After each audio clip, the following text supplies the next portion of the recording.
Embaga ya Pheobe ereese obuzibu. Dr. Halima omutesitesi w'emikolo avuddemu omwasi byonna ebisingawo bikuleetedde mu maaso awo abantu tekyabasanyusizza yadde n'akatono. Buli omu avuddemu ebigambo ebitenkanika. Bw'atyo Pheobe avuddeyo n'abaanukula nkwotadde Asha Kama avuddeyo n'ayanukula bonna bamugamba nti ajja olubuto lwe mu kamera naye nga wasuze oti yasibye gwe n'omulungi ampuliriza Channel Media Call subscribe for more updates, like, share and comment. Tuwerabira okunyinga notification bell obenga notified bwe nteka video empya byonna ebisingawo bikuleetedde maaso. Watch to the end tojja kubeera ate nga wejjusa. Nyongera okujjukiza nti tukola surprises enjawulo. Tulina Valentine discount. Tukubire ku namba y'essimu gy'olaba ku screen yo mukwano tojja kujjusa. Osobola okusurprisinga omwagalwa wo, boyfriend wo, girlfriend wo, omwami wo, senga wo asobola okubeera Valentine wo asobola okubeera senga wo, maama wo, taata wo, muganda wo, senga wo, muganda wo, senga wo nga kwotadde n'omuntu omulala yenna eyakusanyusa. Tukola deliveries ez'enjawulo era nga tukutuukira bulungi nnyo yonna gy'ayagala tusurprising omwagalwa wo.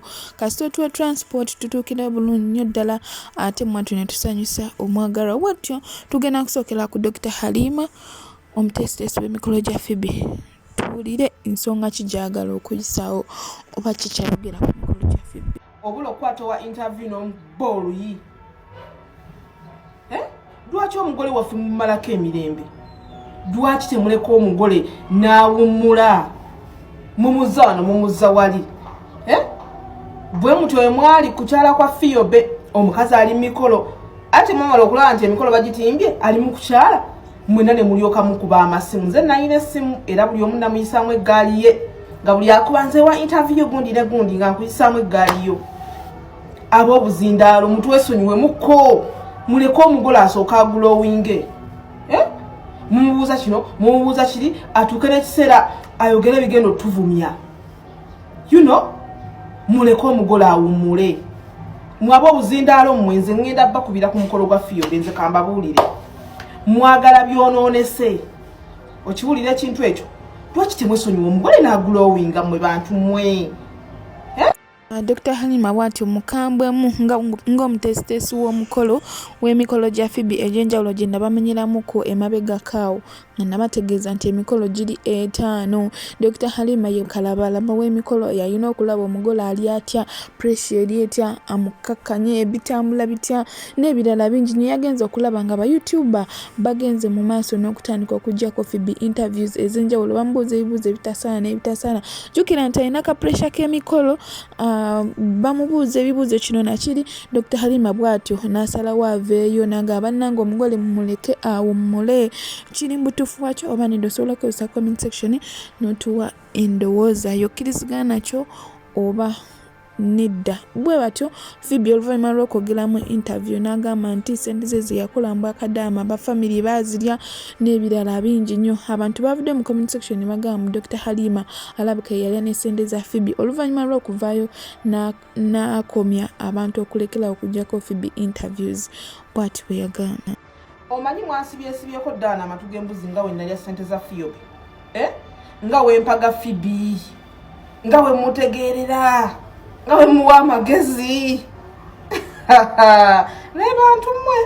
Naye nga ekigambo Pheobe kye yayogedde mbu simanya ssente ze baazirya kyandibeera ekituufu. Okitegeera ekintu ekyo. Naye nga abasinga muyita mu mbeera y'emu Pheobe nga gye yayitamu nti ssente ze baazirya munnange. Naye ba interviewer ngenda bakubira ku mukolo gwa Pheobe. Mugenda mukubira amasimu abalagirire nze ngenda babuzabubuza kubanga bannange mwagala ebyonoonese. Pozi munoonya content banaye mubuuliza ddala ebintu ebitalina amakulu ebigenda otuvumya. Omugole mugenda mukozesa ensobi banange. Tebyakomyawo nno bikyagendera ddala mu maaso. Bw'atyo ne Pretty yavuddeyo n'ategeeza Pheobe nti yabadde asuubira okukyala mega kukyala okunene ennyo nga bw'okiwulira mbu okukyala kwe yakoze kwaba disappointing ennyo bw'engeri gye yakwogerera engeri gye yakukubira obulango yabadde tasaana kukubira bulango kwegamba yayogedde bingi bagamba Pheobe yaba disappointing nti okukyala kwabadde kutono nnyo okusinziira ebbanga Pheobe gyalangiridde emikolo gye n'ebigambo ebirala bingi nnyo nga kwotadde ne Calvin Kayanja Pheobe gwayita omukebe akati kuno kwabadde kukyala singa wasirika Pheobe n'otatugamba nga twabadde tulinza okukyala kuli okwa supalubalula abantu kati ebintu babikyusaamu abantu bakyala naye nga mu kukyala abantu bataddemu ssebe ekiwera gy'okoma okweyisa ennyo mu midiya abantu oba obalaga ekinene ekisingawo naye mazima ndabye omukolo omanyi buno bukkateni bw'abalugwala mwana waffe Pheobe si mu bubi kimanyi kati mugenda kunvuma munvume naye nze ebyo ebinswaza sanganga bigenze kakati mukwano lwakuba simanyi kudiwetinga male nyansooka ntekayo vidiyo oluvannyuma mbateereyo obulala nga bano we babikola munjigirizeeko ndabye omugenyi omugole ng'ayingira mu nju buno bukkateni buno obwedda obw'abagulugwala kano kakateni ng'akali mu nnyumba yaneti ono owalayisi bambi muganda wange mbadde mmanyi mmwe muli babbeeyi nnyo amaanyi amangi ennyo ge mututaddeko ne tulema n'okuno ne twelabira n'okubenja Pentagon ne tubeerawo nga tulinda kimu mukolo bannange nze nga gwa mmazeemu amaanyi naye nga nabibagambye abaana ab'obuwala temupapa musooke mumalirize obuyumba bwammwe butuuka bwe butuuse kale okwanjula tukwagala kati nga ffe tulina okukanda okwanjula Pheobe obadde okyali mwana muto tonnazaalako kale okukyala tekuba kwamaanyi naye nze ate kuno nadde mmanyi bino ebintu ebyebbeeyi ebyaka si kuboogerera naye tuno tukateni otwedda bane kasante bye kakate lwaki tewagenda ewaka n'osooka n'otereezaawo naawe lwaki tewajja n'enkuwa ku kateni ziri eziriko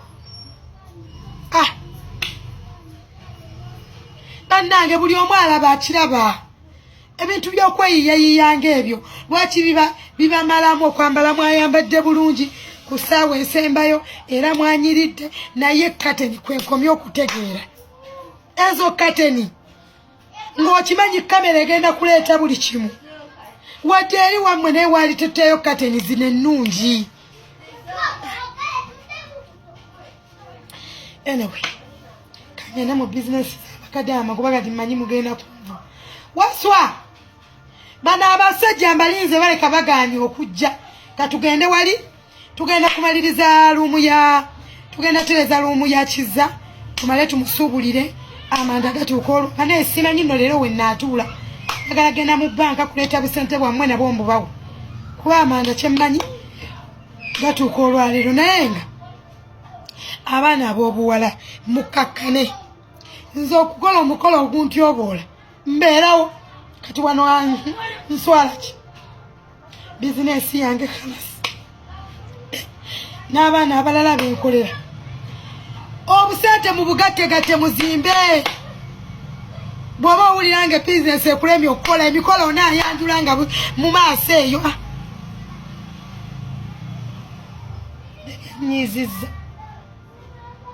nnyo nno ddala omukolo kale mwanyumye ngemanyi bagamba etasiima ebulagiwa oba eno vidiyo bagikutte oba bagikwata walala ne babagattako kakateni ako kateni yanyiizizza nnyo ndabye ebintu ebitaliyo kumaanyi g'obadde olaga mwana wa maama n'amaanyi nze akawetsa mikolo temuŋŋamba nze temummanira temunseseberamu ebakadaama temulina kuwa opiniyoni omukolo wadde byakukyala temweyogeza manyi mwenabera mukomesekiteri moze okwanjula tekulinga simanyi kukyala simanyi kukyala tekulinga kwanjula byabadde bya mu nnyumba temutumanyiira buli wooteeka ebintu ennyo mu kamera tulina okusalawo omugambo gwo tulina okugusala nange bagunsalako temulabye ekisajja ekyanvumye ejjo ku TikTok nenze ebyebiko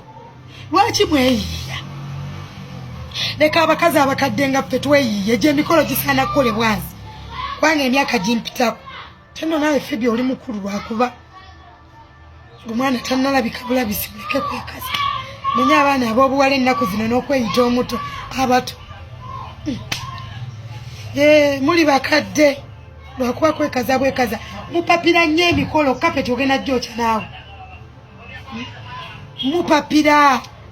mupapira emikolo mukole kwegamba okukyala ne sisita wange akusinze siye sisita wange yakola emikolo olabanga gyakabi naye ate nze binyiizizza kanko abantu banyiivu mikolo gya Pheobe tegyabasanyusizza yadde n'akatono bangi bakyavayo bawa opinions zaabwe Pheobe ze yagambye zatagenda kuwuliriza yadde n'akatono bakyawa endowooza zaabwe bagamba bali disappointed bakyayogera ebigambo bingi nnyo weewulireko Calvin Kayanja Pheobe gwayita MTT mwannyinaze excitement ng'ekuvuga speed nze simanyi iyo yali afudde laavu ye content relationship n'ewangaala tunuulira abazze bakola byokola kuba tubeera n'abatu inspiringa mu nsi ebyo byokola abaali babikozeeko relationship zaabwe ziri luddawa abo bonna abakutambulizaako kamera simanyi meeting kano kaweta simanyi biki byonna basuula value eri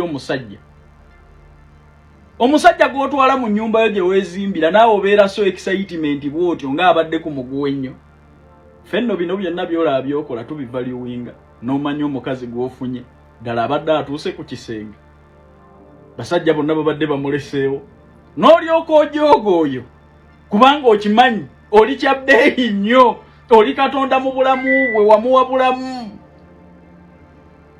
kati singa wafuna kufe bannaggwadda naye omusajja gw'otwala mu nnyumba yo gye weezimbira naawe obeera excited bw'otyo abo bafeeke dokita abakubakuba ebifaananyi n'abasudiya relationship yammwe ebeere mu kamera ye nga talaga bbaawe akimanyi bulungi nti omusajja ssaawa yonna omuwanika gy'omuwanise n'alyoka akulekayo oba oyagala kwetuga nga bw'alaga relationship yammwe oyo feeke dokita tasobola wadde okuwandiika ekigambo dokita atulikodingirayo akafaananyi ng'alina ebbaawo ka vidiyo omusajja yamulekawo dda lwaki toyigira ku banno bano abakwetoolodde gwolowooza bakwagala nnyo naye bakusuula nkubuulira obadde ne legase obadde ne bulandiyo naye omusajja agenda kukusitamako ng'alina mu nnyumba yo gye weezimbira ku lwa bino by'okola kati teriiyo relationship ewangaala nga content leka kubeera so desperate bw'oti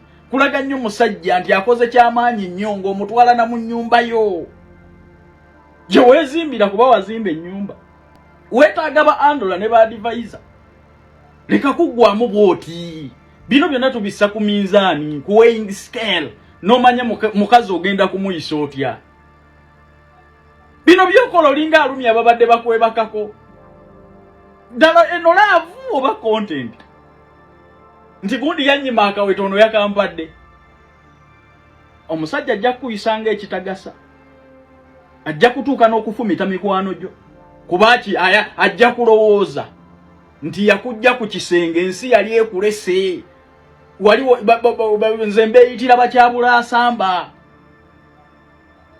bakyabula abikka bino byonna byokola biraga omusajja excitement gy'olaga nti obadde kyabula abikka speed kendeezaako bananga omuntu naye bw'omulaga ennyo nti oli excited omuntu buli lw'omulaga ennyo nti omwagala nnyo omuntu buli lw'omulaga ennyo nti akujje ku mugo gwa ntaana akujje ku muguwa atuuka mu maaso n'akujooga naye wandijoogebwako omuntu omulala naye ono gw'otwala mu nnyumba gye weezimbira saagadde kugendayo eyo nzikiriza musobola okukola emikolo abantu bonna bakola emikolo fenna tukola emikolo naye excitement is too bad bw'etakwanda valuing eri bbaawo kuba gwe zinoonyerezeeko content relationships olabe gye zikoma zinoonye naddala bano abasajja bangenda kubeera wa mukazi zinoonye olabe bwe zikomekkereza ekyokubiri amaaso g'abantu mabi nakyo kitwale nti nsonga buli kamu konna social media maama obadde tonnatuuka waawo muleke kwesuula value mutyo so much excitement is too bad you're undervaluing yourself eri omusajja ne mu bantu olinga alumya bonna babadde bakwebakako kuba kati kyokola waffe tebawasangayo kono yasoose okuwasaayo why it's so much excitement nga n'omuntu wagoli excited naye omutwala mu njuyo bannange tugoyinga essiro ebintu ebyompolampola bannange byebituuka bino bikula amangu bifa mangu omuntu tonnamala naye mwezi mu relationship naye okola bintu by'abakadde bakuza anniversaries ziri ez'emyaka 10 buli kamu ishu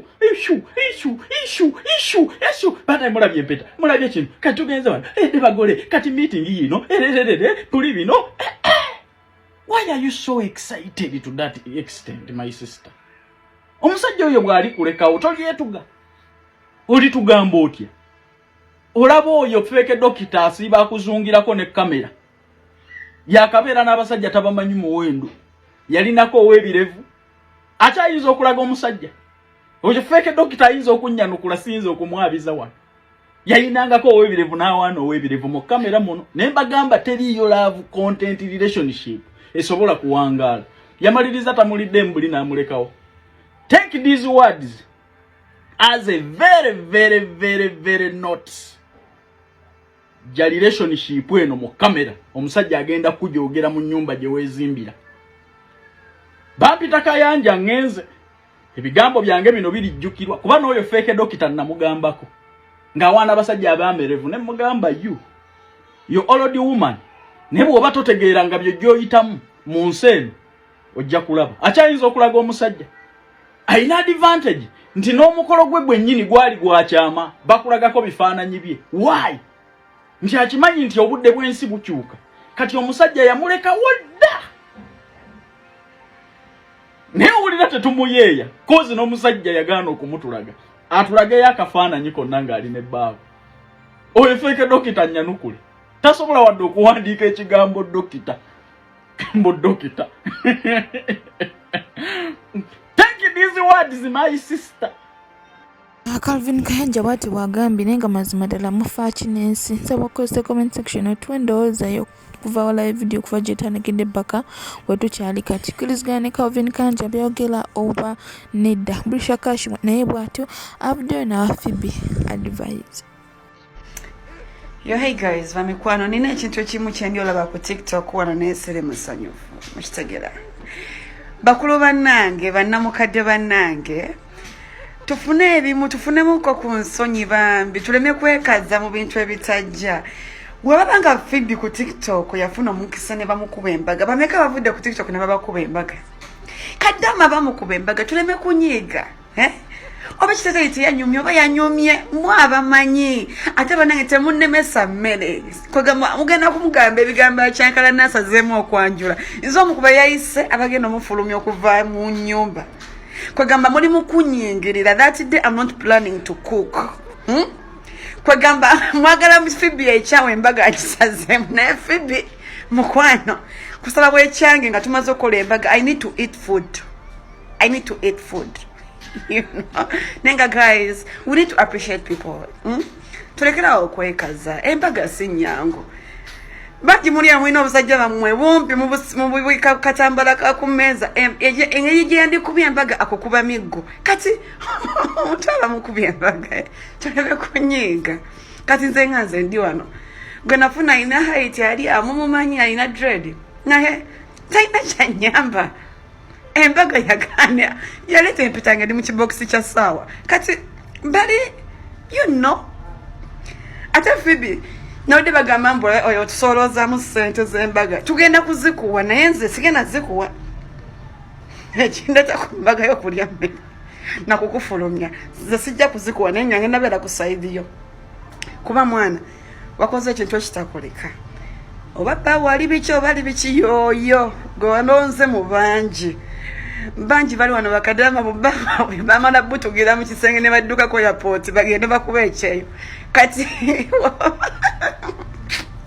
be proud of your man banyumye it's okay fe tulinze embaga twagala lya mmere si mu bubi kitegeera fe byagaana twakkiriza nena mwe kirungi okukkiriza embaga tekoleka mwe musinike ebinyo Mama, congratulations to Pheobe. We love it.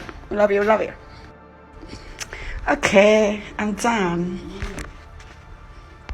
Brisha Cash ne bwati bwagambye ate n'abantu bakyagendera maaso n'okuba ebituli mu mikolo gya Pheobe nga kwatadde ne interviews yakoze ng'agamba nti baalya ssente ze mbu ng'ate yava ku kyeyo ng'agamba nti yagula poloti mu Info Trust ate mbu ku interview agamba nti ssente ze zonna ez'ekyeyo myaka 2 zonna baazirya yabasabanga receipt nga tebazimuwa bamugamba lindako biki ate yagamba mbu ssente za Info Trust poloti gye yazimamu ennyumba yagigula mu Info Trust ssente ezo yazijjawa zeyagula mu Info Trust ng'ate akyali ku kyeyo ate ng'agamba ziye ez'emyaka 2 baazirya ekirala mbu ssente ze yazimbamu ennyumba yazijjawa sente ze yakolako botiki yazijjawa nga yakava ku kyeyo kwegamba abantu bangi babuuza ebibuuzo ng'ebyo njagala obeere nga bawulira kati n'okoze comment section otwendowooza mwasuze mutya kansubire muli bulungi nyina akantu kano kenjagala okuyisaawo omanyi kati nga ffe ba in-laws mutumanyi ebyaffe engeri gye tubikolamu waliwo emabegako omwaka oguwedde Pheobe we yavaayo n'akuba akalango ka Info Trust kati n'amala n'agamba ba Info Trust bayina ekibiina batereka ssente baterekera bakadama ssente woba oyagala okuterekera ssente zo tosanga nga abewamwe baziridde basobola okuterekera ssente zo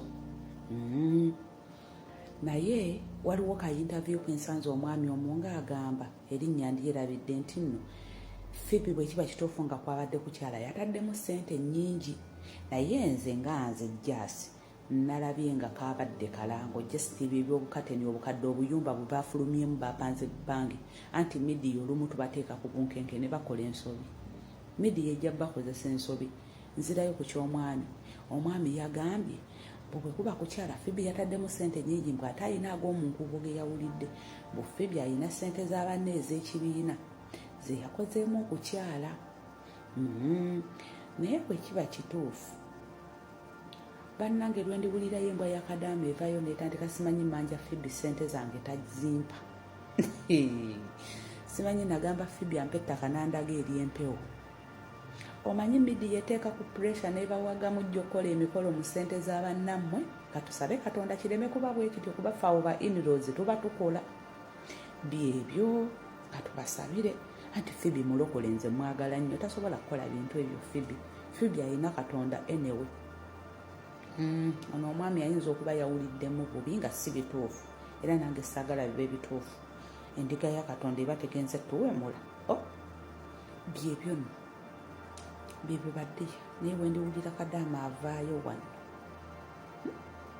mwate bannange tugenda okukuvuma mutuviire ku Pheobe mumuleke mutuviire ku Pheobe ama Pheobe ffe tukwagala nnyo naye kamera togisussa n'omwami wejja kuleetera obuzibu nze nkugamba era ndabye nashakama simanyi omwana wange mutaddemu ssente mpitirivu gootannazaala mukwano weewummuzeeko bannaye mwagala nnyo kamera ffe be mulaba wano tuyina abaana tuyina abazadde tuyina abasajja naye twategeera kamera kyeki kamera eyinza okuvuga nekuyiringisa emalirize kubi ekigo banange ebintu ebimu mwewummuzeeko mutuuleko wansi mujja kulowooza mbu tetubaagala nga tubagamba bituufu ate maaso eyo mujja kulaba ensobi ze mwakola nga yefe mikwano gyammwe abaddala mwe bemuyita simanya fake friend simanyi in-laws byebyo nno embeera bwete bweri nebaza alabye video yange tuta end nolaba obulawo nga tobuskipinze mukwano ndi musimu nnyo ndi musimu ddala nsaba katonda kweky'osinga okwagala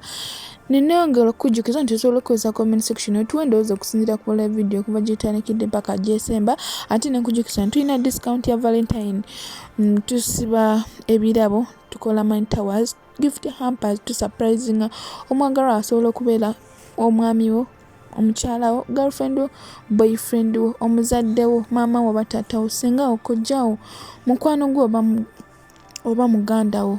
Twesige tukole naffe surprise, tuba surprising abo bonna abakolera ebirungi ne delivery tuzikwako bulungi nnyo ddala kasito tuwe transport tutuukawo bulungi nnyo gy'oyagala tukutwalire ebirabo byo oba surprise yo. Channel media, subscribe for more updates, like, share and comment below. Kunyiga notification bell abenga notified when take a video empya tuwe ku namba yese mujala ba ku screen yo mukwano tojja kwejjusa.